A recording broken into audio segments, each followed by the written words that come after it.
These are my top tips for gravy. Now, gravy is such an important part of the roast dinner at Christmas. So for me, I've got 3 key points. You've made your gravy, it's in the pan, your roasting juices, your flour, your butter, whatever, however you want to make the gravy, that's your base. But my flavorings is what the top tip is. So you want to have acidity, sweetness, and savouriness. So for acidity, you want to use vinegar or lemon juice or lime juice or some sort of acidic thing. So I've got some Chinese red vinegar, some cider vinegar here. So the sweetness, I've got some mirin and some sake. You could use honey, you could use sugar, and finally savouriness. This is the most important part. This is the umami.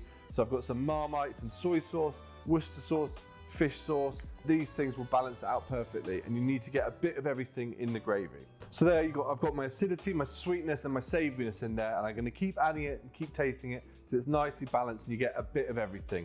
And that is my top tip for Christmas gravy.